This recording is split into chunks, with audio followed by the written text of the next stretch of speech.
dinhi sa atong simbahan do natay guiding principles kanang Cebu. Ang C, clean. Ang E, economizing. Ang B, beautiful. Ang U, useful. Inyo ba nang gibuhat? Tanaw ninyo sa atorong gibuhat dinhi, nahaom ba sa atong Cebu? Haom-haom og jutay ana. Malipay kang Ginoo ni. Istoryahin. Basig ngan lantas Ginoong buang. Ngano man tungod kay matud pa ni Kristo ang unahon day kunog limpyo ang sulod. Kay magsigilan tag limpyo kunos gawas unya ang sulod nato na ang mga kabuang, katikasan, kalaway, way kapuslanan. Buang ang itawag sa Ginoo nato ana kana magsigil tag limpyo sa gawas sa makita nga bahin unya ang dili makita nga naa sa sulod ang atong kasing-kasing hugaw. Mo nang atong gisumpayan og trust.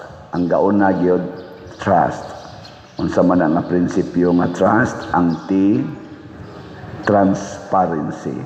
Mo na problema kay sa atong gobyerno kay lack of transparency.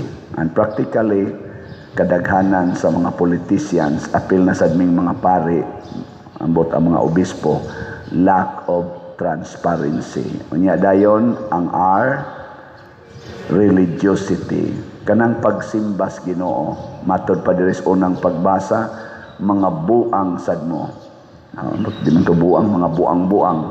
Matod pang San Pablo, ngano man nagsimba mo sa binuhat dili sa magbubuhat. So ang tanang kalihukan dinhi sa religiosity atong gipaningkamutan na mahimong sentro ang magbubuhat dili ang binuhat. Kining mga larawan nga atong gibutang sa atong simbahan, wa ta magsimba ani mga larawan. Kuani sila tabang ni aid para masimba nato ang magbubuhat. Unya unsa may resulta kung mosimba tas magbubuhat? Ang U sa trust stands for unity, magkahiusa ta. Ilhan man na nato kung nagsimba tas mga binuhat kay magkabahin-bahin man ta. Panalitag magsimba na kas kwarta, binuhat man as tao, away gyud. Giling niya imong tupad ina way nag-away ros imong kinabuhi. Na way nag-away.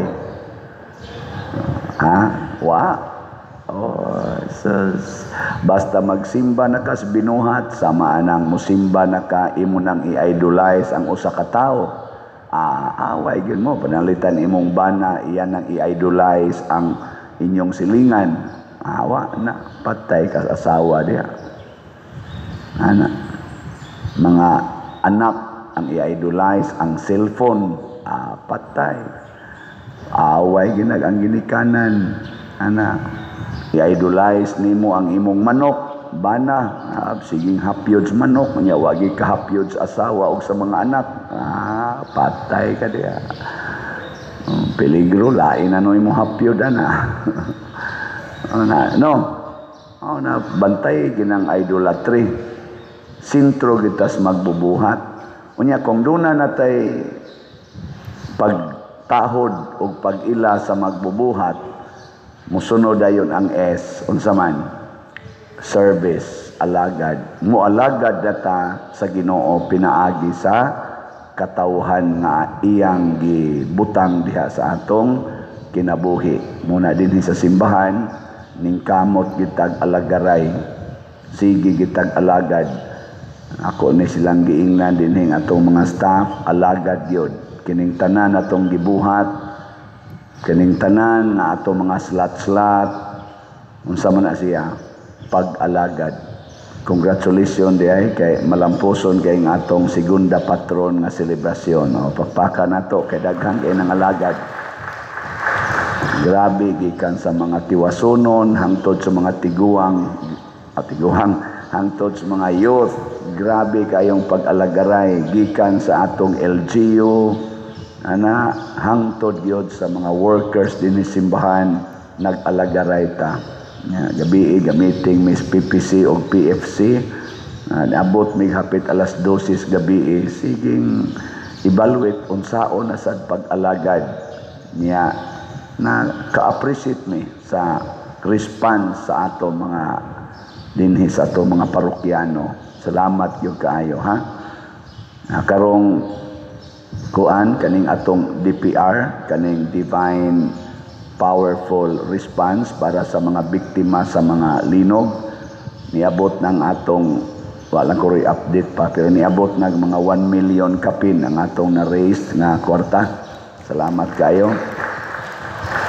Niya kay simbahan man ta sinig tabang nato dito sa norte ato lasang isintro sa mga simbahan mo'y atong desisyon sa PPC PFC dili na lang nato diretso ngadto sa mga katawhan kay doon na may daghang ni diretso nila iagi nato sa mga simbahan murag mga 15 ka simbahan ang atong tabangan unya bahin-bahina nato kay naamay nga lusno na wagwan ay bongbong na nga lusno ang atop.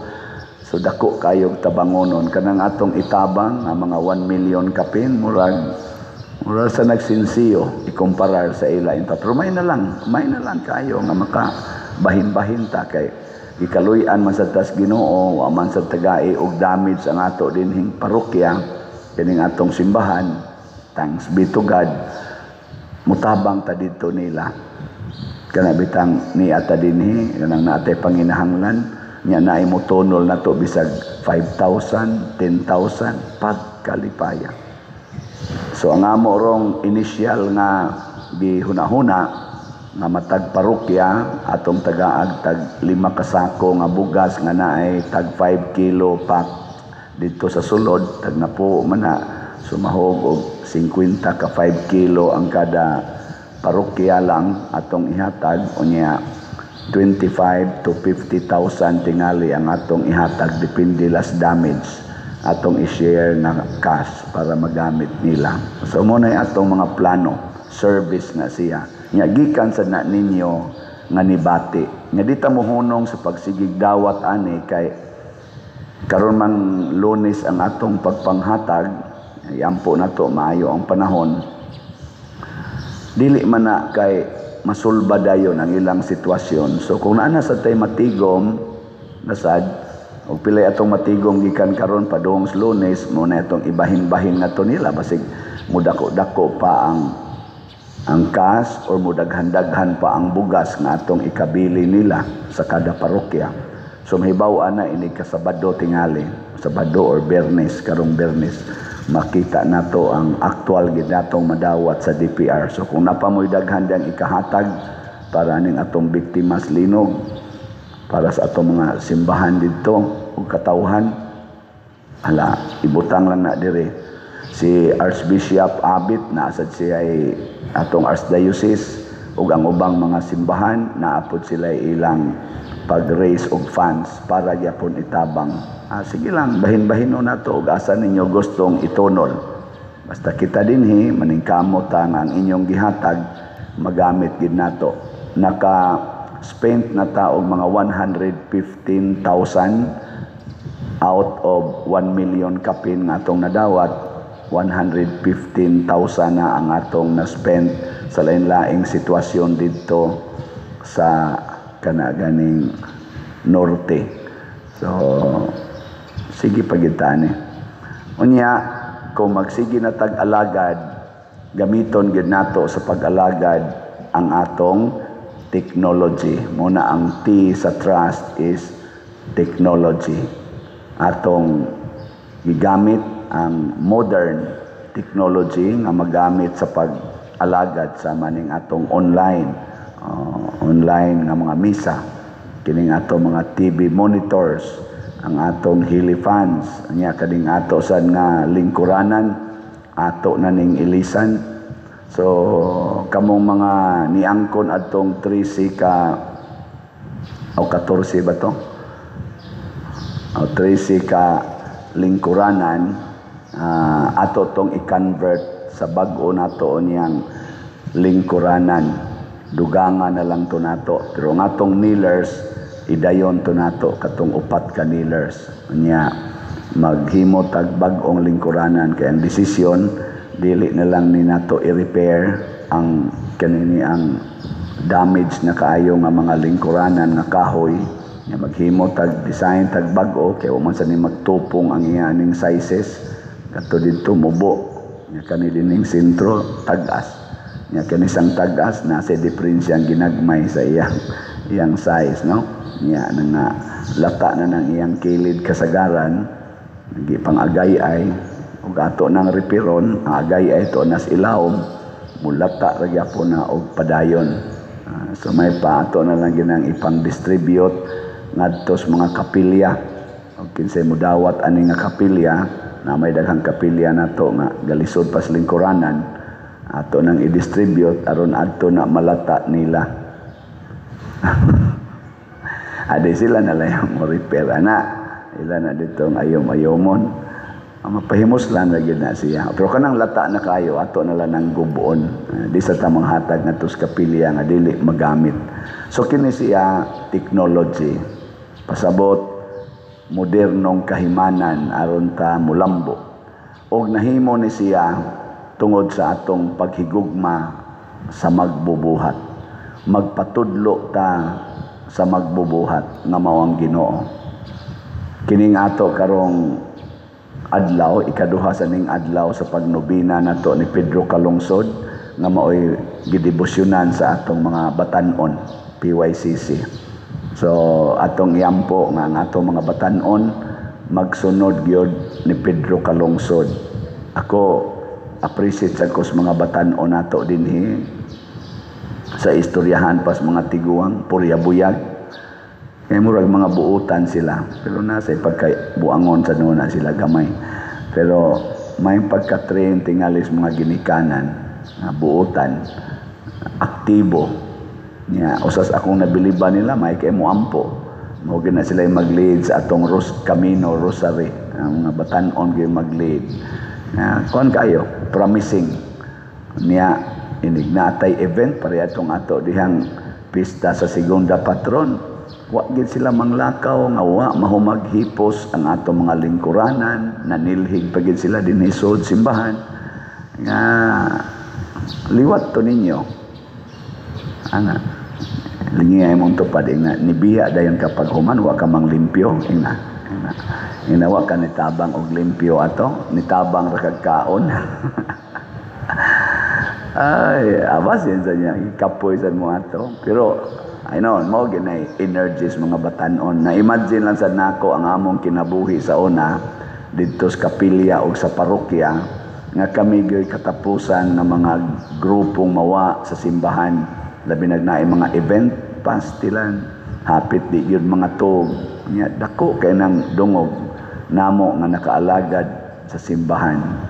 Muna dili unta tanganlag buang-buang kay ang atong kasing-kasing na ay gugma sa katilingban, kay ang Ginoo naa sa katilingban, naa sa simbahan.